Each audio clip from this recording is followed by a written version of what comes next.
fala sobre a minha tese. Eu defendi agora, recentemente, na Universidade de Santa Catarina, foi em fevereiro de 2014. Está aqui o produto dos 4 anos de estudo, e é só isso. E a minha tese, na verdade, eu acabei abordando um tema bastante polêmico. O título da palestra não revela exatamente o que foi, mas o minicurso sim. Eu fiz um debate sobre o projeto político estratégico da pedagogia histórico-crítica. Na verdade, foi uma análise crítica, então eu fiz um estudo das origens, fundamentos, a proposta política da pedagogia histórico-crítica, pensando na contribuição que ela traz, ou os limites que ela pode trazer, para uma atuação hoje revolucionária, no sentido de superação dessa sociabilidade. Discutir a minha tese numa palestra de cerca de 1 hora, que é mais ou menos isso que a gente tem tempo de conversar com vocês, ficaria extremamente difícil. Como eu disse para vocês, é um tema extremamente polêmico e são várias questões abordadas. Eu fiz um estudo desde a fundação, são 30 anos de produção dessa proposta pedagógica, uma produção bastante vasta, rica, aprofundada. Então, fazer uma discussão em 1 hora de um tema polêmico e tão complexo como esse, eu acho que poderia trazer alguns problemas. Então, eu optei nessa palestra por situar um pouco o pano de fundo teórico que me conduziu durante toda a discussão da minha tese. No minicurso de sábado, daí sim eu vou fazer um estudo específico da pedagogia histórico-crítica, da tese em si. Aí acho que vai ser possível, até após a palestra, a gente ter uma noção melhor das questões de fundo que me levaram a fazer a discussão. Bom, então eu optei por discutir, né, nessa palestra, a relação entre educação, marxismo e a questão da estratégia política. Considero um debate extremamente importante e pertinente, até pela ausência de discussões desse tipo, em geral, na nossa formação nas licenciaturas, acredito eu. É um problema da área de pedagogia, de todas as licenciaturas. Senti essa necessidade de fazer a discussão até justamente pela carência de aprofundamentos teóricos, de fundamentos para fazer uma discussão em termos de projeto político estratégico. Nesse sentido, o objetivo de fazer essa discussão foi fazer uma diferenciação bem clara, para que todos entendam que a crítica que foi feita à pedagogia histórico-crítica no meu trabalho foi em relação ao projeto político estratégico e não ao projeto pedagógico. Eu não entrei no mérito da discussão pedagógica em si da proposta da teoria da pedagogia histórico-crítica. Então, nesse sentido, hoje a gente vai discutir um pouco por onde que eu caminhei, qual foi o pano de fundo das minhas discussões. Bom, primeiro, eu considero que hoje discutir essa questão é extremamente relevante para todos aqueles que estão num campo da esquerda, num campo de contestação dessas relações sociais. Bom, nós estamos num espaço aqui que o próprio nome já diz, né? O espaço Marx é um espaço que realmente acredito que a maioria dos aqui presentes também tem uma oposição, o desejo de transformação, de superação dessa sociabilidade que está aí, das relações sociais postas dentro do capitalismo hoje. Então, nesse sentido, discutir estratégia revolucionária se torna fundamental. Por quê? Porque é justamente através de uma estratégia revolucionária que a gente pode organizar ações concretas e efetivas no sentido de superação dessa relação do capital. Um momento atual me parece extremamente difícil para a classe trabalhadora. Nós estamos num momento de recuo da classe, tivemos derrotas históricas aí durante todo o século passado, a queda das experiências socialistas, né, no final do século XX, do leste europeu, a questão da reestruturação capitalista em termos da implantação das novas tecnologias, a reestruturação capitalista que possibilitou uma vitória esmagadora do capital sobre a classe trabalhadora. Diante disso, a classe trabalhadora em geral se encontra apassivada, recuada. a gente teve, de certa maneira, um rebaixamento das nossas propostas estratégicas e táticas para a alteração dessa sociabilidade. E a gente já vai discutir um pouco melhor como que isso, então, traz determinados desafios para o nosso momento atual.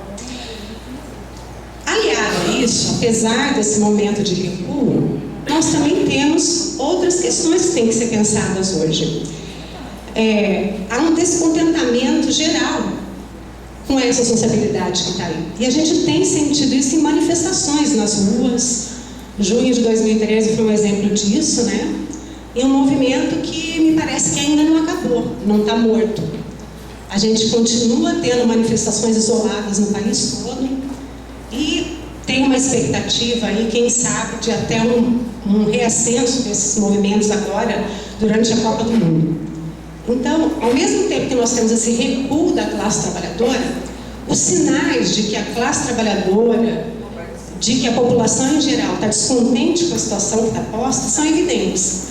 Eles podem se manifestar de maneira desorganizada, despolitizada muitas vezes, mas eles se evidenciam, eles aparecem na realidade social. A gente tem isso acontecendo. A luta contra a democracia representativa, as formas institucionais da política atual também estão muito explícitas. As pessoas estão se manifestando, estão descontentes com os limites que essa democracia impõe para qualquer forma de benefício da humanidade. O Estado capitalista está organizado para servir o capital. E isso se torna cada vez mais evidente para essa classe que sofre os efeitos disso tudo. No Brasil, na nossa conjuntura atual, né, a gente tem praticamente a mesma orientação macroeconômica que vigorou durante o governo do PSDB. O PT agora no poder, mas a orientação macroeconômica de fundo é a mesma. A gente não teve alterações significativas. Embora, acho que vale deixar claro aqui, que eu não considero PSDB e PT a mesma coisa. Tem diferenças. Mas a orientação macroeconômica, os fundamentos de toda a política econômica e social, ainda é o mesmo. Em termos de políticas sociais, a gente teve avanços reais durante o governo do PT. É inegável. A gente teve realmente uma diminuição do desemprego, diminuição da miséria, acesso ao ensino superior. Enfim, a gente teve algumas alterações em relação às políticas anteriores. No entanto, todas elas subordinadas à mesma lógica vigente, que é a lógica do capital. Elas ocorreram, as alterações, no entanto, elas são bastante restritas, limitadas àquilo que é possível dentro da ordem necessária para a reprodução e ampliação do capital. Elas não alteram essa ordem, só acontecem com essa condição. E o Estado capitalista sabe disso. Ele tem que fazer concessões para que esse descontentamento popular não exploda nas ruas, né? E isso está sendo feito constantemente, seja através de uma repressão policial, seja pela mídia, no sentido de criminalizar os movimentos dos trabalhadores. A gente tem assistido isso constantemente pela televisão. Vai ser lançada uma campanha agora pelo TSE, não sei se já é de conhecimento de todos, né? Ministro Marco Aurélio. A campanha vai ser com o seguinte slogan: não vem para a rua, vem para a urna.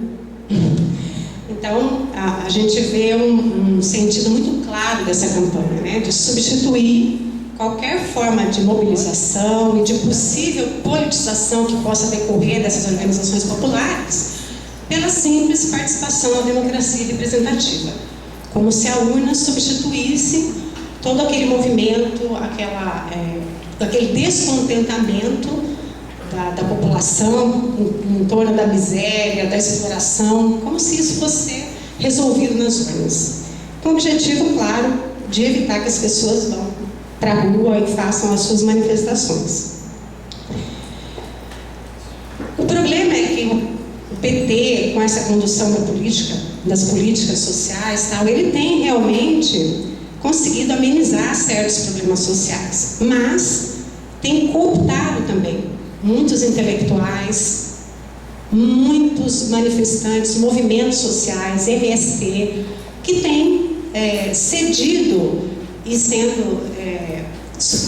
têm aceitado essa subordinação a essa lógica capitalista e abandonado muitas bandeiras de luta, até então bastante evidentes em outros governos.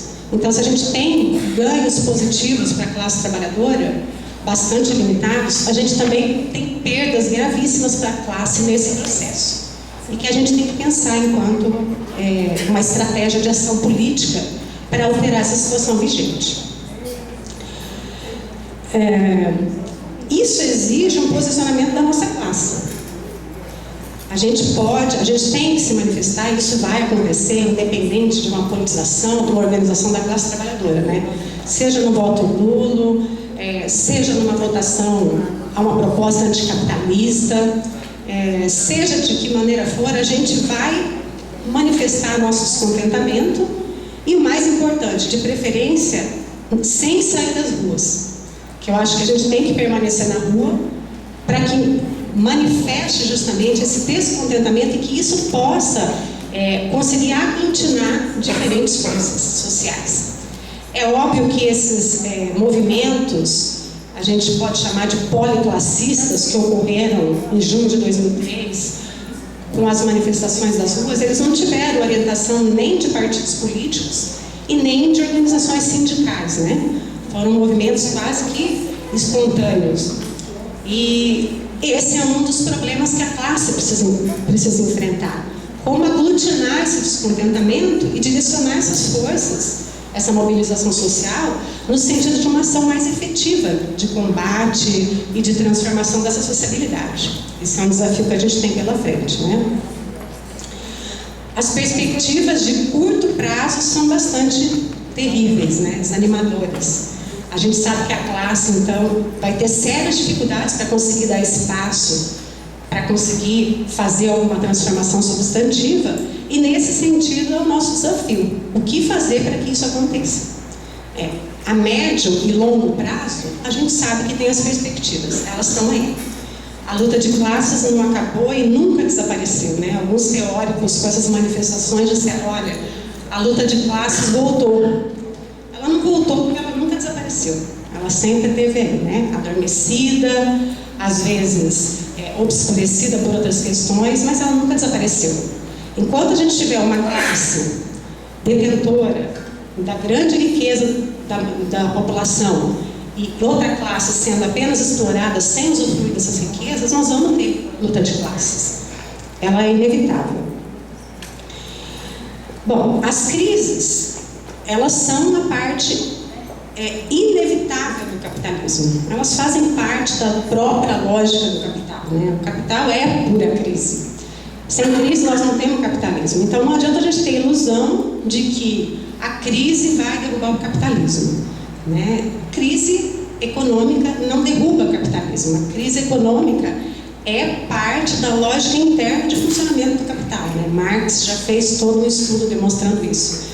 Então é uma ilusão a gente acreditar que a crise capitalista vai gerar uma transformação, uma outra forma societal. Só que é óbvio que ela abre perspectivas, abre novas oportunidades, porque nas crises as contradições são acirradas e a classe trabalhadora tem condições de se organizar. O que não significa que isso vai necessariamente acontecer. Vai depender justamente do nível de desenvolvimento de toda a organização proletária, para saber se isso vai ter alguma consequência real ou não. Mas ela abre perspectivas. A gente precisa olhar, então, o mundo hoje e pensar o que nós temos diante de nós para, então, organizar uma estratégia de luta. O que fazer? Nesse sentido, eu trouxe alguns dados recentes, acho que muitos de vocês já até devem conhecer, mas acho que vale a pena a gente retomar, né? Para a gente ver assim, a atualidade desse debate, que não dá para ignorar esse debate e nem acreditar que as coisas vão se resolver sozinhas ou que as coisas vão melhorar. Porque uma das propostas ideológicas, né, e que acabam, vamos dizer, seduzindo muita gente, é justamente a de que o capitalismo gera o progresso, que ele gera desenvolvimento, então que a gente precisa apenas se desenvolver mais, que o capitalismo vai se aperfeiçoar e gerar melhorias para a humanidade. Então o capitalismo chegou num ponto hoje, ele já trouxe progressos para a humanidade, né? A própria Marx, no Manifesto Comunista, reconhece, em 25 anos, lá no século XIX, Marx já falava, né? A burguesia, com a Revolução Industrial e tal, trouxe mais avanços para a humanidade do que muitos séculos juntos. No entanto, esses avanços, como a gente bem sabe, e todo esse avanço das forças produtivas, as condições de melhoria para a humanidade, elas são completamente bloqueadas pela lógica do capital. Então, hoje, o capitalismo não consegue trazer mais progresso para a humanidade. Não é à toa que a antiga frase, né, socialismo ou barbárie, está tão presente no mundo de hoje. Porque, de fato, o capitalismo esgotou qualquer possibilidade emancipadora, qualquer possibilidade de progresso para a humanidade. Alguns dados para a gente exemplificar isso, né? Com tantos anos de capitalismo e tanto progresso, a gente tem hoje dados bastante recentes, por exemplo, do relatório de Davos, na Suíça, no Fórum Econômico Mundial agora, janeiro de 2014, gente. Os dados são dos países mais ricos, né, países dominantes do centro capitalista. Então, não foi a classe trabalhadora que trouxe esses dados, foi a classe burguesa. Apenas 85 pessoas no mundo detêm hoje 46% de toda a riqueza produzida no planeta. Se a gente considerar que nós somos 7 bilhões de habitantes, então a gente faz um cálculo, né? Sobram pouco mais de metade, né, 50% da riqueza para toda a humanidade disputar. E ainda isso em outras condições desiguais, que essas são só as famílias mais ricas. Nós temos outros níveis ainda de riqueza, né, para ser pensado aí. Outro relatório também do Fórum Econômico Mundial aponta uma preocupação da própria classe capitalista, que a desigualdade e a concentração de renda é o risco mais sério de danos políticos e de instabilidade na próxima década. Claro, a preocupação deles são os danos políticos, né, que isso pode trazer, como isso pode prejudicar a governabilidade, a democracia, que até agora, democracia representativa, que até agora foi possível manter em vários países e que pode ser ameaçada, e se é necessário explicitar o poder e o Estado burguês com o autoritarismo. Que a gente sabe que quando isso é necessário, quando a classe trabalhadora ameaça de fato a ordem, nenhum governo teme explicitar o Estado burguês, o que está por trás dessa democracia, né? O autoritarismo retorna, a gente viveu isso no Brasil, aliás, a história do Brasil é cheia disso, né? Tivemos o Vargas, depois a ditadura militar, e outros países também, não foi só no Brasil, né? Pelo mundo. E também da instabilidade. Lógico, a instabilidade prejudica a economia e a preocupação deles é nesse sentido. Dados também da Organização Internacional do Comércio apontam que nós temos hoje mais de 200 milhões de trabalhadores desempregados no mundo. Então a gente vê que esse quadro, esses dados apontam que o capitalismo não está trazendo progresso para a humanidade. E se até agora ele não trouxe, quando que ele vai trazer? A gente já tem todas as condições materiais para beneficiar toda a humanidade. Por que isso não acontece? Porque essa é a lógica do capital mesmo, é a concentração cada vez maior do capital em mãos de poucos. E a grande maioria da população sendo delegada, sendo relegada à miséria, à degradação. Alguns dados também, porque muita gente acha que isso é no Brasil. Ah, não, o problema é o Brasil, é o PT, é o governo, né? A gente sempre discute os nossos problemas, infelizmente, num ângulo muito pequeno. A gente considera problema de governo isso. A gente não pode fazer uma análise desse tipo. A gente tem sempre que considerar a conjuntura mundial. O Brasil é parte dessa conjuntura. Por exemplo, União Europeia. Até pouco tempo era um modelo que o Brasil queria alcançar, todo mundo queria alcançar. 30 milhões de desempregados hoje na União Europeia. E 127 milhões na pobreza extrema, gente. Nós estamos falando de União Europeia, não é de Brasil. Pobreza extrema. Na França, hoje, 1.000 empregos são destruídos por dia. 5 milhões de desempregados. América Latina e Caribe, o desemprego entre jovens, gente, chega a 13,7%, o que dá em torno de 22 milhões de jovens. A juventude hoje, ela sofre diretamente esses efeitos, né? Da crise do capital, do desemprego, da reestruturação produtiva. Espanha e Grécia é muito pior que a América Latina hoje. Na Espanha nós temos 56% de jovens desempregados e na Grécia 61%. No mundo dá um total de 73 milhões de jovens desempregados e isso não para de crescer. A Alemanha, a Alemanha que é o país mais rico da União Europeia hoje. 30% da população, 30%, gente, abaixo da linha de pobreza. E 7,45 milhões de trabalhadores com mini empregos, o que é considerado lá em torno de 450 euros por mês, equivalente a R$ 1.200, né? Só que o nível de vida lá é muito maior que o nosso. Então, nesse sentido, é um mini emprego. Daria para juntar eles com os desempregados, praticamente, o que passaria, então, elevaria o número de desempregados na Alemanha de 7% para 24%. Nova York, principal cidade dos Estados Unidos, 50 mil trabalhadores morando em abrigos. Não tem mais casa para morar, perderam suas casas, tá? Com a crise, estão em abrigos. E na Espanha, até junho de 2013, 20 mil famílias tinham sido despejadas de suas casas.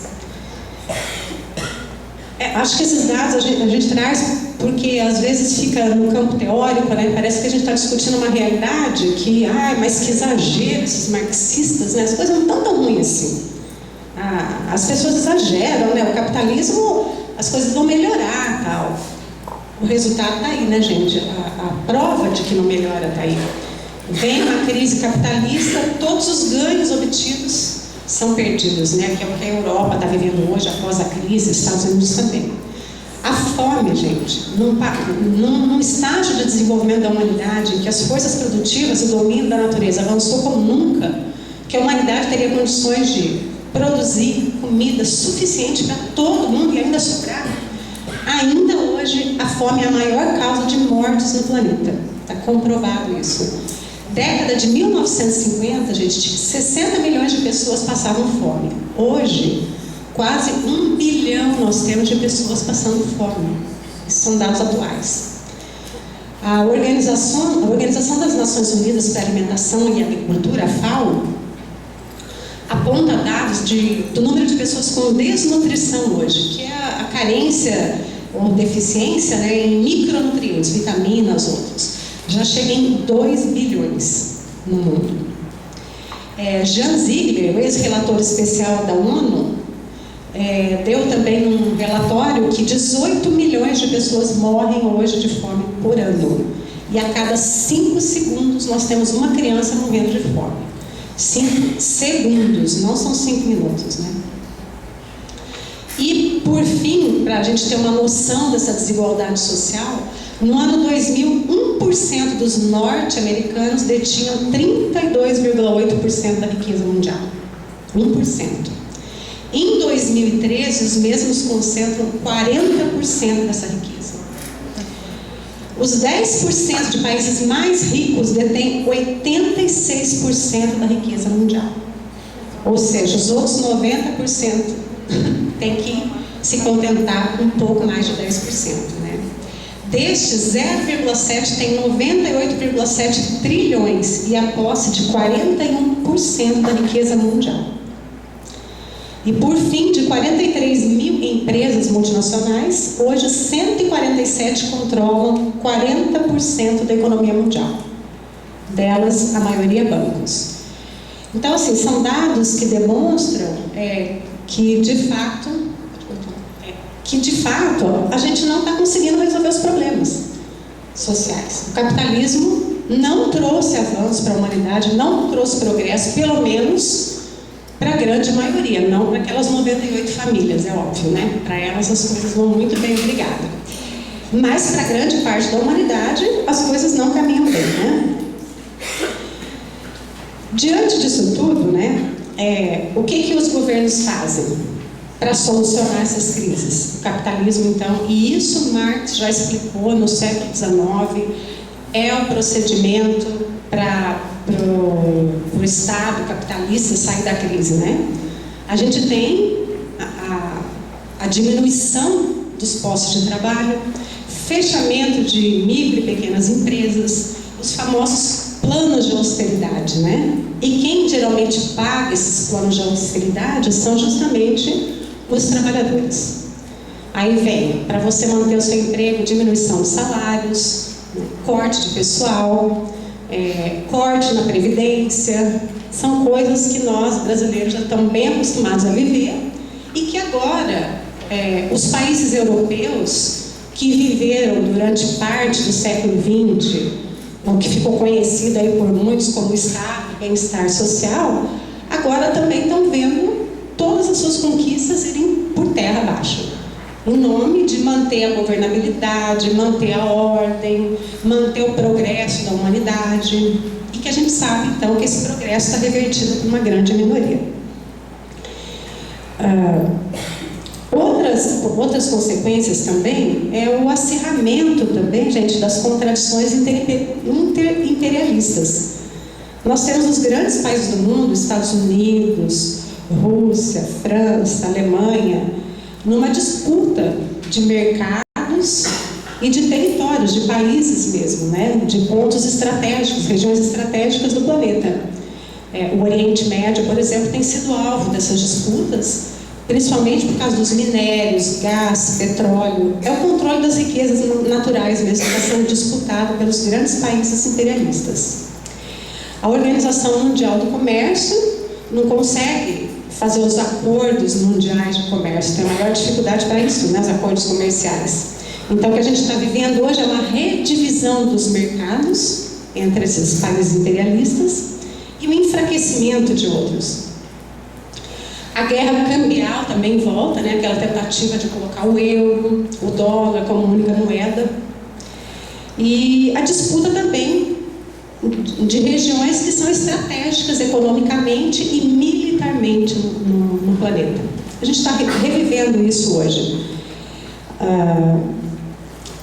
Efeitos para a classe trabalhadora, gente. Cada vez maior o número de desempregados, né? As dificuldades para se colocar num posto de trabalho, em condições minimamente dignas. E quem consegue ainda se colocar nos postos de trabalho, uma intensificação da exploração dessa força de trabalho, cada vez maior. Então, quer dizer, nós temos poucas pessoas hoje empregadas e quem está empregado, a exploração é cada vez mais intensa, no sentido mesmo de aumentar a produção do valor, né? A extração da mais-valia. As reações nesse contexto todo, é óbvio que elas vêm, né? Seja da juventude, seja da classe trabalhadora. Nós temos revoltas, as pessoas vão para a rua, não foi só o Brasil que viveu essa saída das ruas, né?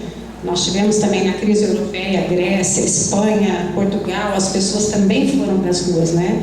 É um sintoma de todos esses efeitos do capital na sociedade atual. Cresce o descrédito com isso, da população e tal, com o Estado burguês e as suas instituições, né? Cada vez mais a democracia começa a ser questionada, né? Que democracia é essa? A quem serve essa democracia? ONU, Organização Mundial do Comércio, não estão conseguindo resolver os conflitos, né? Para que eles estão aí? Então, cada vez mais a população está crescendo um certo descrédito em relação a essas instituições, né? Elas não estão dando conta desses problemas e isso começa, então, a ser questionado pelas pessoas. A base social do governo é cada vez mais reduzida. Os governos hoje não têm um apoio popular muito intenso. Então, isso os obriga a investir no quê? Na repressão. Porque você pode utilizar a coerção nos momentos em que tudo vai bem, você obtém o consentimento da maioria, e quando isso não ocorre, você de fato vai para o uso da repressão. E repressão policial, que a gente também viu bastante aqui no Brasil, né? Não é só lá fora. Para ter uma ideia, nos Estados Unidos, o orçamento militar cresceu 90% nos últimos 13 anos. Os Estados Unidos, além, né, da repressão interna, a indústria bélica é a maior fonte de riqueza do Estado capitalista americano, né? Na Rússia também aumentou 9,7% em 2011, na China 11,2% em 2013. Então a gente tem um aumento da repressão, a criminalização dos movimentos sociais, rede de espionagem também no mundo todo, a gente tem um crescimento, né? Internet, telefone, cada vez mais um controle maior sobre isso. Até porque a gente sabe que as manifestações mais recentes foram justamente pela internet, né? Então isso tem se intensificado, essa espionagem também. É o sintoma da nossa época, né? A tendência, então, daqui para frente, gente, infelizmente, é um aumento da violência e da repressão. A continuar por esse movimento da classe trabalhadora, nós vamos ter essa reação dos governos, sim, inclusive no Brasil. Né? Não vamos pensar que durante a Copa do Mundo, a FIFA, o governo federal vai deixar a população fazer protestos tal pacificamente. Vai reprimir o que tiver que reprimir, mesmo que tenha que explicitar um autoritarismo que não está previsto. Isso a gente pode contar, porque acredito que vai acontecer isso. Então nós estamos vivendo um novo período de confronto entre as classes, causado por toda essa problemática social que está aí evidente, né? A gente acabou de ver pelos dados. E nos próximos anos, então, os problemas tendem a aumentar, os conflitos sociais. Agora, isso é sinônimo de superação do capitalismo, dessa ordem social que está aí? Não necessariamente, né? A gente pode ter saídas dessa crise organizadas pelo Estado burguês, seja pelo autoritarismo, seja por outras formas, né? E isso não resultar numa alteração social. Aquilo que a gente falou, capitalismo gera mais capitalismo. Para de fato acontecer uma alteração social radical, nós vamos ter que ter uma organização da classe trabalhadora. Sem isso, está inviabilizada qualquer possibilidade de alteração radical. O que é necessário, gente? Uma força política com influência nas massas, né? A gente precisa de uma força política para isso. O descontentamento está aí. Hoje, nós vimos nas últimas manifestações, os partidos políticos e as próprias organizações sindicais, os trabalhadores, elas não conseguiram aglutinar essa força das ruas, né? Pelo contrário, o que a gente sentiu foi a população rejeitando isso, né? O que é muito bom para o capital. A gente se afastar da política, se negar a participar da política, é ótimo para o capital. Quanto maior a despolitização, melhor. Agora, o que a gente tem que entender é que se a gente não se organizar politicamente, buscando uma outra política, sem ser essa que está aí, né? Uma alternativa a essa política, que realmente essa política não vale a pena a gente se envolver, a gente também não vai conseguir fazer nada de efetivo no sentido de transformar essa realidade. Nós vamos ver a reprodução cada vez mais constante disso. Então, hoje no Brasil, nós já vemos alguns partidos se organizando no sentido claramente anticapitalista. E é isso que nós temos que buscar, né? Quais são esses partidos, quais são as ações efetivas, para que a gente também possa caminhar e se organizar de alguma maneira, né? É necessário, então, essa organização política para a gente conseguir derrubar esses governos mesmo, né? Burgueses. E que não é suficiente, né? A derrubada de um governo só. A gente precisa derrubar um governo com um programa que seja, de fato, anticapitalista e classista. Senão a gente vê o mesmo processo se repetindo do PT, né? A gente toma o poder, entra um outro partido, que é o Partido dos Trabalhadores.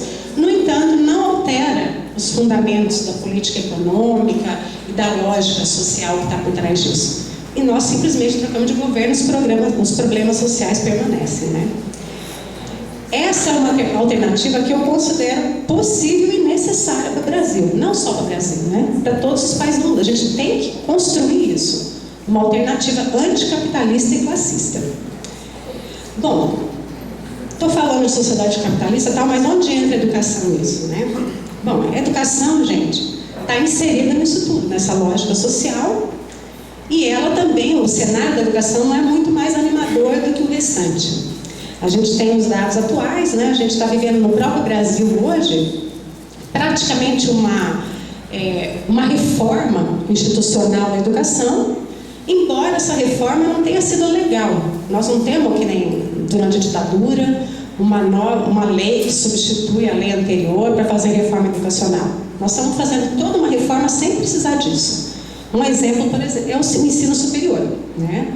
A gente teve aí diversos programas, entre eles o ProUni, e que estão conduzindo a uma privatização gradativa do ensino superior.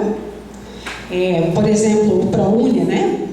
A gente viu um escandaloso subsídio mesmo para as universidades privadas, né? Simplesmente você transfere um dinheiro que poderia ter sido destinado à universidade pública para as instituições privadas. E mais do que isso, né? Ele conseguiu salvar da inadimplência essas instituições, né? Foi um mecanismo para salvar as instituições privadas com fins filantrópicos, não pagavam impostos ou estavam endividadas com os impostos. Em troca desse pagamento, então, eles oferecem as bolsas.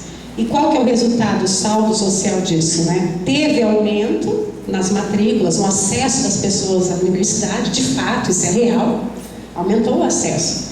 O problema é o custo disso.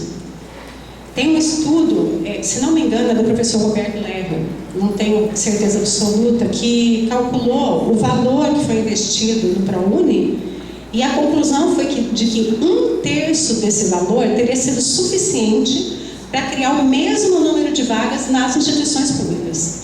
1/3 do valor que é gasto no ProUni. Então a gente tem uma inversão, né? Em vez do Estado subsidiar e incentivar e desenvolver mais a universidade pública, ocorre o processo inverso, né? A gente tem um incentivo desviado para as universidades privadas. A educação à distância também, né? A educação à distância está sendo uma revolução na educação hoje. Ela está modificando toda a estrutura organizacional, a formação dos professores, a formação desses profissionais que estão vindo por aí, né? E é uma revolução silenciosa. Ninguém sabe ainda o que vai dar isso, os resultados, mas a gente já tem sentido isso, né? Uma diminuição dos cursos presenciais e um aumento cada vez mais da educação à distância. E com uma qualidade que todo mundo sabe que é bastante questionável. Que profissionais que virão daí, que pessoas, que formação que a gente vai ter assegurada, né? Daqui para frente. Recentemente também o Grupo Economist lançou o resultado, né, em 2014 agora, do PISA, né? 40 nações avaliadas, o Brasil dessas 40 é o terceiro pior em educação, terceiro pior país. Claro que essas avaliações são questionáveis, que critérios são esses, mas a gente sabe que a qualidade da educação brasileira realmente deixa a desejar, né? Isso é visível, nós não precisamos de nenhum PISA para fazer uma avaliação, né? Nenhuma avaliação interna, externa, porque isso é evidente. Os piores hoje, nesse ranking do PISA, são a Indonésia, o México, o Brasil, então, que é o terceiro pior, a Argentina, Colômbia e Tailândia. E os que estão no topo, os melhores hoje, são Coreia do Sul, Japão, Singapura e Hong Kong. A Finlândia, que em 2012 era a primeira colocada, né? Ela caiu agora para o 5º lugar nesse último PISA. Bom, para entender o que está acontecendo com a educação, a gente tem que entender o que está acontecendo com a sociedade capitalista, né? É uma resposta a esses problemas, a essa lógica. Toda a organização da educação, seja brasileira, seja mundial, ela tem para atender realmente as necessidades do capital. É uma escola, principalmente as instituições formais de ensino, elas são mantidas por um Estado, que é um Estado burguês, um Estado capitalista, então não nos iludamos. O objetivo delas, de fato, é reproduzir essa ordem social. Existem contradições, é óbvio, né? E é nesses espaços que a gente tem que trabalhar e aproveitar, né? Um exemplo daqui de que essas contradições realmente existem, né? A gente está fazendo uma discussão dessas dentro de uma instituição formal. No entanto, a gente sabe que uma discussão dessas é rara. São poucos espaços para isso. O que predomina hoje na academia é, sem dúvida, uma visão conservadora, reacionária. O marxismo não tem espaço na academia hoje, ou melhor, tem um espaço muito reduzido, né? E criar esses espaços não é fácil hoje. Bom, o que fazer na educação, então, né? A gente tem um debate educacional hoje em curso, que é bastante intenso no Brasil, e aí a gente precisa situar a educação nisso tudo. Não dá para pensar a educação só no âmbito das instituições formais, para pensar uma transformação social. Educação é muito mais do que escola, universidade, né?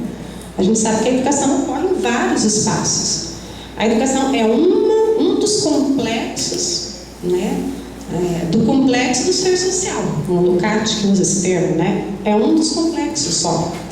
Ela não atua sozinha na formação humana e ela está relacionada e com relações dialéticas, relações contraditórias com vários outros complexos. A gente tem aí a questão jurídica, política, institucional, né? Moral, uma série de questões afetam a educação. Então, não dá para pensar só em instituição formal para a formação de trabalhadores, né? Tem que ter uma visão muito mais ampla em relação a isso. No capitalismo, então, a gente tem hoje esses problemas que afetam a educação de uma maneira geral e que precisam ser pensados. E pensados dentro de uma totalidade. Não dá para a gente pensar a escola, a educação por ela mesma, o que parece bastante óbvio, né? No entanto, se a gente não considera isso e não entende que a educação hoje e as instituições formais são organizadas para atender essa forma societal, a gente já começa a ter problemas de início na análise da educação. Nenhuma educação é neutra. Nenhuma educação é neutra, não existe neutralidade na educação. E a gente tem sempre um posicionamento político na educação que a gente está fazendo, por mais que se tenha consciência disso ou não. Então, o pressuposto para a gente entender a educação hoje e as suas contradições, tudo, é conhecer, no meu ponto de vista, a gente precisa hoje conhecer radicalmente as relações sociais de produção. A lógica interna da sociedade capitalista. Se a gente não conhece essa lógica interna, como funciona a reprodução do capital, o mecanismo de produção de mais-valia, da produção do valor, a gente fica muito limitado para fazer análise educacional. E esse é um problema muito sério, eu acho, na nossa área. Porque, infelizmente, a gente não tem acesso a esse tipo de estudos, né? A economia política mesmo. Entender essa lógica, entender a crise.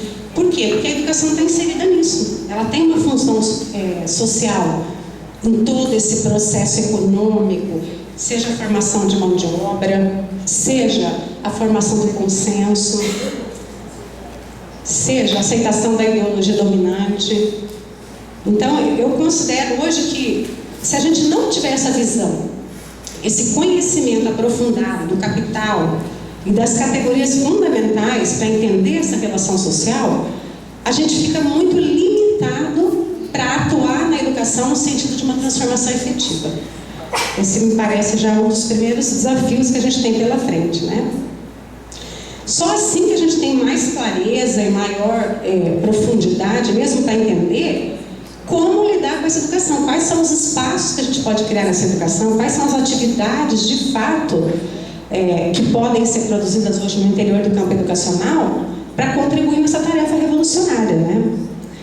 Nós temos vários espaços importantes da educação hoje, acho que um deles é a mídia, né? Que tem uma atuação muito extensa, a internet hoje também, cada vez mais se expandindo, né? O problema é a qualidade, lógico, dessa educação que a gente tem nesses meios de comunicação. Essa é a grande questão. A internet é ótima, as informações estão ali. Nunca os nossos jovens tiveram tanto acesso a tanta informação.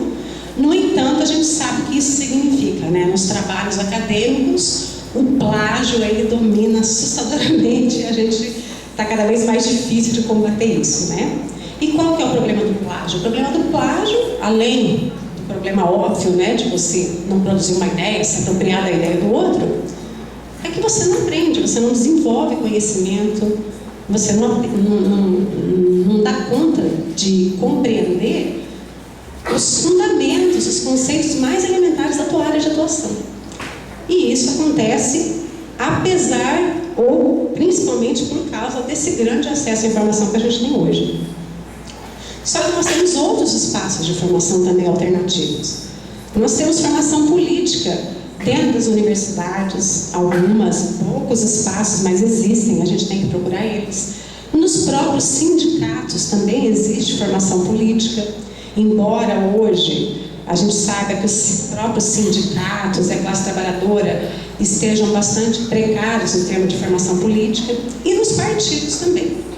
A gente tem espaços, então, para se educar, no sentido de buscar alternativas para a sociabilidade.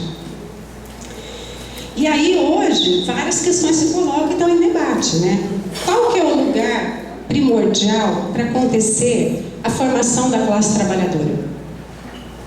Qual que é o melhor lugar para isso acontecer? É a escola? Que contribuições que a escola pode dar, de fato, para uma transformação revolucionária? Como a escola pode, de fato, contribuir nesse processo, né? A escola pode desenvolver uma consciência revolucionária? Esse é o papel da escola? Isso é possível somente através da escola? Enfim, né, o que está sendo discutido é quais são as funções da educação hoje no interior de um projeto revolucionário. E foi nesse intuito, então, que eu fui discutir a pedagogia histórico-crítica, tentando entender como que ela se posiciona no interior dessas questões. Como que ela vê a função da escola, a contribuição dela para um processo de transição para o socialismo, para a própria formação da consciência humana. Como que ela vê essas questões, então? Foi por aí um pouco que eu caminhei no meu trabalho. Claro que na educação hoje, eu nunca tive a menor dúvida disso, deixo isso muito claro no trabalho, que eu sei que a pedagogia histórico-crítica não é a forma predominante de proposta pedagógica, pelo contrário, né? Ela está nesse... A gente acha que não vai falar nada, né? Mas a gente está voando o tempo. A pedagogia histórico-crítica não é necessariamente a forma predominante hoje nas escolas, pelo contrário, a gente sabe que outras pedagogias estão muito mais presentes do que ela. No entanto, ela, por ser uma proposta que se coloca no campo marxista, né, e por se propor, então, a auxiliar no processo revolucionário, me levou, então, a fazer essa pesquisa no sentido de conhecer qual é o projeto político estratégico da pedagogia histórico-crítica. Então, esse foi o objetivo, né, de toda a minha discussão. Deixa eu só ver aqui que eu vou pular umas partes para me organizar, para não cansar demais, porque já tem um tempinho bom já. Tá, um dos problemas que eu vejo hoje, né, dentro da educação, no campo da educação, é a questão tática e estratégica não é clara no nosso campo. Aliás, são conceitos, né, pouquíssimos difundidos. A gente não sabe o que é tática, não sabe o que é estratégia, e acho que isso não tem nada a ver com o nosso campo de atuação. No entanto, né, a questão de debate aqui passa justamente por isso. A gente pode fazer uma proposta educacional para transformar a realidade desligada de um projeto político, estratégico e tático de transformação da sociedade? Acredito que não. E qualquer proposta pedagógica, inclusive a pedagogia histórico-crítica, por mais que não esteja explícito o seu projeto político e estratégico, ele existe. Nenhuma pedagogia atua e faz propostas de ação prática fora de um projeto político e estratégico. Então, essa foi uma das dificuldades da minha pesquisa, né? Identificar, aprender qual era esse projeto da pedagogia histórico-crítica, porque ele não é claro, ele não é explícito em nenhum momento. Então, me exigiu estudos no sentido de toda a produção teórica da pedagogia histórico-crítica, que foram 30 anos, né, de produção. A gente estava até comentando, procurei ler tudo e tal, no sentido de aprender isso. Claro que a minha discussão, gente, não é neutra, né? Eu estou fazendo uma discussão claramente posicionada. Eu sou a favor de uma transformação radical da sociedade capitalista e acredito que essa transformação é impossível no âmbito de reformas dentro do Estado burguês. Né? Sou contra o reformismo, sou contra a social-democracia. Acredito que hoje é só revolução, só quebrando esse Estado burguês é que a gente pode, de fato, alterar essa sociabilidade. Por quê? Porque se a gente não altera os fundamentos do Estado burguês, que é a propriedade privada dos meios de produção, a gente não consegue alterar essa lógica. A gente tem, no máximo, concessões, ganhos parciais, mas não uma alteração radical dessa sociedade. Assim que vier a primeira crise, voltam os cortes, né? A gente sabe, tem crise, primeira coisa que corta o orçamento de governo, saúde e educação. E aí a gente volta para trás, é um constante avanço sobre tudo, né? Bom, alguns elementos, então, eu procurei considerar no meu estudo. Primeiro, gente, é claro que as condições econômicas, políticas atuais, elas não podem ser tributadas a sujeitos particulares, a indivíduos, né? A gente sabe que um indivíduo não faz a história sozinho. Qualquer discussão não pode se dar em termos de biografias pessoais e nem julgamentos morais de indivíduo. O que existem são opções políticas diferentes. Então, cada sujeito, no âmbito das lutas, das relações postas no seu tempo histórico, ele vai assumir uma atitude, uma posição política. E essa opção política também não determina a história de um sujeito, né? Não é esse o sentido. O que realmente determina a história vai ser justamente a dinâmica da luta de classes. E os efeitos dessa luta de classes vão se sentir no projeto político estratégico da classe como um todo. Bom, Marx já dizia lá, né, que os homens fazem a história, mas não como gostariam, né? Tem uma famosa frase lá no 18, primário dele, até coloquei ali, é uma das últimas lá. Mas é isso, né? A humanidade não consegue escolher que rumos a história vai tomar. Então, por mais boa vontade que se tenha, a gente não consegue determinar a história, né? Outra questão, outro pressuposto de todo o meu estudo foi o seguinte: existem diferentes posições político-estratégicas, não tem só uma. Existem distintas posições que vai depender da organização, de qual concepção que você tem dessa transição para o socialismo, no caso de quem se posiciona para o socialismo, e tem as estratégias também conservadoras, contra-revolucionárias, além das social-democratas, anarquistas. Então, nós temos um leque de projetos políticos e pedagógicos. Dentro da esquerda mesmo, são várias propostas. Então, o que a gente considera aqui como pressuposto é a necessidade de debater essas propostas. Só debatendo essas propostas a gente consegue, de fato, refinar nossas táticas, nossas estratégias para orientar melhor uma ação prática e política.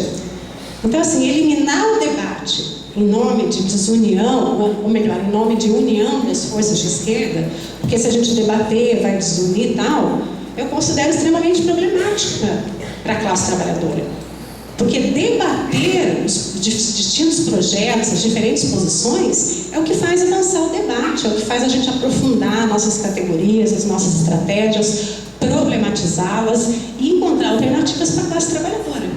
De fato, né, a classe trabalhadora hoje está apassivada, foi amoldada a essa ordem que está aí e precisa buscar saídas, alternativas para isso. Então, nós temos que debater essas questões, né? Muita gente acaba reduzindo a nossa discussão no seguinte sentido: então, fez crítica, a pedagogia histórica crítica é contra a escola pública. Não se trata disso em absoluto. Eu acho que ninguém em sã consciência seria contra a escola pública hoje, né? Não se trata disso. Também não se trata de considerar que a escola pública não deve ser objeto de nossas lutas. Não é isso. Também. A questão é como conduzir as lutas por meio da escola pública. E a resposta é um desafio para todos nós, né? A gente tem que pensar justamente nas estratégias e nas táticas que estão envolvidas num projeto político mais amplo, e a escola tem que estar situada no interior delas. Essa que é a grande questão. A gente não pode pensar a escola isolada dessas questões, senão a nossa ação pode se tornar impotente, limitada e acabar trazendo os efeitos contrários aos pretendidos. A gente acaba auxiliando, ou melhor, aprofundando essa lógica que está aí, em vez de conduzir algum tipo de transformação. Beneficia o capital em vez de beneficiar a transição. Mesmo que a gente não tenha essa intenção. pelo nosso desconhecimento, pelas nossas limitações, nas categorias e etc. Né? E é extremamente complicado discutir essas questões. Por quê? Porque a gente tem diferentes posicionamentos, inclusive dos clássicos do marxismo, em relação à educação. E um risco que a gente corre muito comum é de você transpor essas estratégias, essas táticas que foram pensadas pelos clássicos do marxismo. A gente sabe que Marx e Engels não escreveram diretamente sobre educação, no entanto, nos seus escritos políticos a gente encontra propostas educacionais. O que a gente tem que pensar é que essas propostas são datadas, né?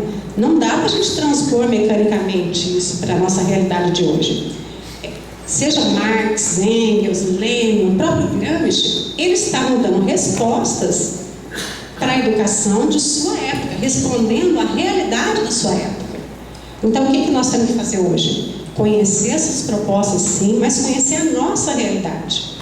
Diante dessas relações hoje, estabelecidas pela dinâmica do capital, qual é a realidade hoje e como se posicionar, então, na educação atual para fazer frente a essa lógica do capital, a essa sociabilidade que está aí.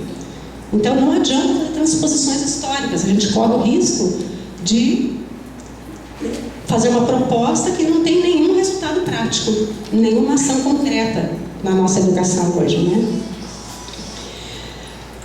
O Marx, ele escreveu um texto, né, uma polêmica dele com um trabalhador, o John Easton, e ele polemizou um texto chamado Salário, Preço e Lucro, né? Esse operário que fazia parte da primeira internacional, ele era contra a luta dos trabalhadores por aumento de salários contra a ação sindical, porque ele dizia que isso, então, apenas significaram reformas dentro do capitalismo e não ia levar a nada, não ia levar a uma transição, uma revolução socialista. E o Marx, então, estabelece um diálogo com ele, dizendo que, de fato, lutar por salários, as lutas sindicais em geral, elas não alteram radicalmente a sociedade capitalista. No entanto, elas são absolutamente necessárias e fazem parte desse processo revolucionário. Por quê? Bom, primeiro porque lutar por aumento de salário significa você já abalar as próprias taxas de lucro do capital. O aumento de salário tem esse resultado imediato, né? Você abala as taxas de lucro do capital.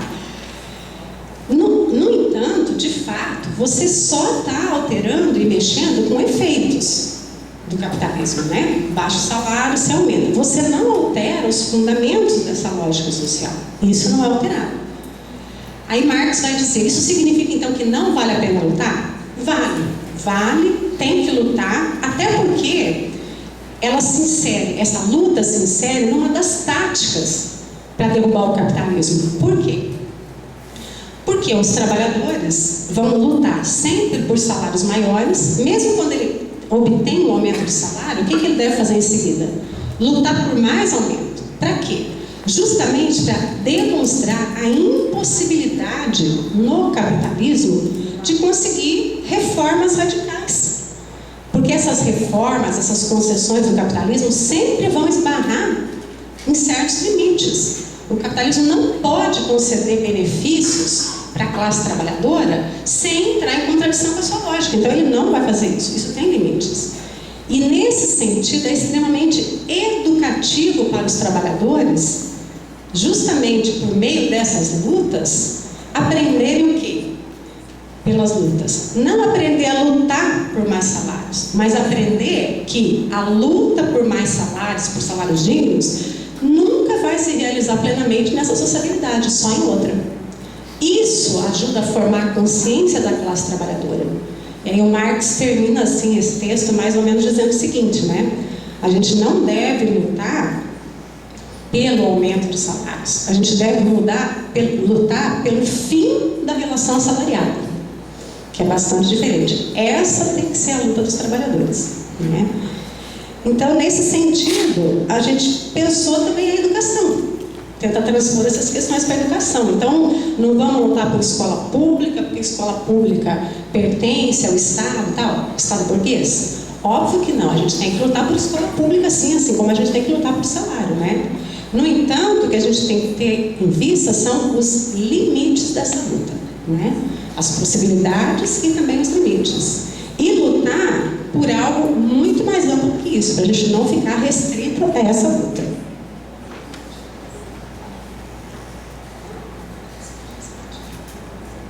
Aqui para não cansar todo mundo. Bom, se a gente não tem essa clareza, o que a gente corre o risco? A gente corre o risco de transformar uma tática, por exemplo, né, a luta pela escola pública, ela pode ser uma das táticas que a gente aciona na luta da classe trabalhadora contra o capitalismo, inserida numa estratégia mais ampla. Então, alguns fatores assim que eu acho que a gente tem que pensar um pouco, né? E que daí vem a minha conclusão da tese, assim, em linhas bem gerais, né? A gente vai discutir mais profundamente no mini curso, quem tiver a oportunidade de participar. O que a gente vê nos clássicos do marxismo é o seguinte: a maioria deles discutiu a educação no interior de um projeto político estratégico mais amplo. Então, eles eram normalmente militantes, né, do Partido Revolucionário, tinham um projeto estratégico claramente traçado. Esse projeto estratégico pressupôs uma leitura da realidade concreta em que eles estavam inseridos. Ele é necessariamente uma resposta a essa realidade concreta, e foi no interior desse projeto político estratégico que foi pensada a educação como uma das táticas possíveis de luta da classe trabalhadora. Na pedagogia histórico-crítica, o que eu pude observar é que o processo foi invertido. A educação se tornou a tática. A luta pela escola pública, então, orientou o projeto político estratégico e orientou também a própria leitura da realidade. Então, em alguns momentos, a gente tem até uma adequação da realidade para que ela, então, esteja de acordo com as propostas educacionais que são feitas. Isso me parece uma limitação bastante grande que a gente precisa repensar em termos de educação, como resolver isso, como redimensionar, talvez, a pedagogia histórico-crítica. Questões para a gente polemizar, né?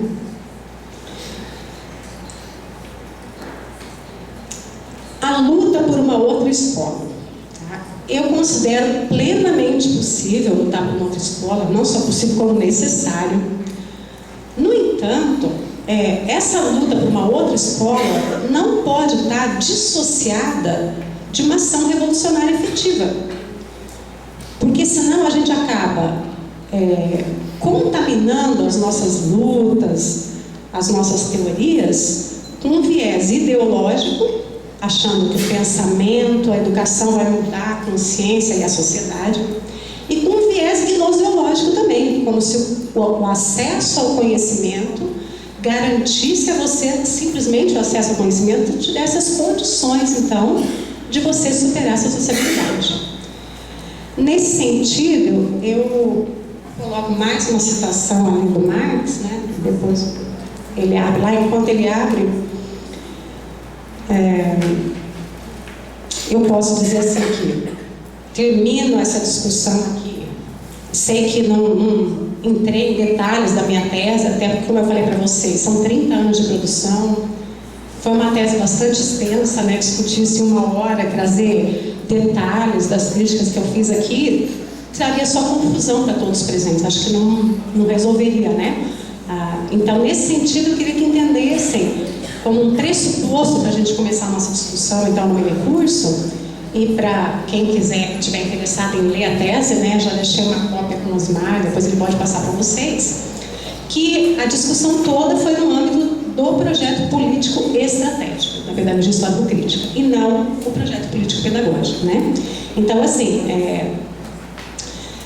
algumas pessoas me perguntam assim, você criticou o Gasparini? Não, eu não entrei nesse debate, né? O que eu procurei em todo o meu trabalho foi entender quais eram as propostas concretas da pedagogia histórico-crítica em termos de ação política mesmo. Quais lutas pela educação a gente deveria fazer, como deveria conduzi-las perante o Estado, enfim, quais são o projeto político mesmo. Eu termino com a terceira tese de Marx sobre Feuerbach, de 1845. Ele está fazendo uma crítica, então, ao materialismo de Feuerbach. A teoria materialista de que os homens são produto das circunstâncias da educação e de que, portanto, homens modificados são produto de circunstâncias diferentes e de educação modificada, esquece que as circunstâncias são modificadas precisamente pelos homens e de que o próprio educador precisa ser educado. Então, acho que ele derruba qualquer viés idealista e gnoseológico, qualquer esperança redentora da educação que a gente possa ter, né? Acho que é bastante rico nesse sentido. Gente, eu deixo mais questões do que resposta para todo mundo, que é isso que eu sinto também quando termino minha tese, né? Aí muita gente fala, mas e o que você põe no lugar? Eu não ponho nada no lugar. Até porque eu não quero derrubar ninguém. O meu objetivo não é negar e destruir tudo que foi feito. De jeito nenhum. O sentido é da gente debater, pensar os encaminhamentos, né? E isso só pode ser uma resposta coletiva da classe, gente. Nenhum intelectual, nenhum partido vai fazer sozinho uma proposta revolucionária, uma nova educação. Isso é um movimento da classe, é coletivo, não pode ser individual. Senão a gente já sabe que se perde, né? É coletivo, é a classe que tem que dar respostas. Nós temos um monte de desafios pela frente, o contexto é desanimador. No entanto, gente, a boa notícia é que a história não acabou, né? Não é o fim da história, como alguns teóricos burgueses gostariam. Então, enquanto tem história, tem esperança de mudança e a gente não tem espaço para pessimismo nem inação. Eu acho que a gente tem que ser realista. As questões são essas, é difícil, mas estamos aí, temos que enfrentar isso. Esse é o desafio do nosso tempo e principalmente das novas gerações, né? O Lenin também dizia para os jovens, tem uma fala dele para os jovens que ele fala: jovens, cabe a vocês transformar, porque os educadores são formados na velha sociedade. São vocês que vão construir a nova educação e a nova sociedade. Então fica o desafio para a juventude. Obrigada, gente.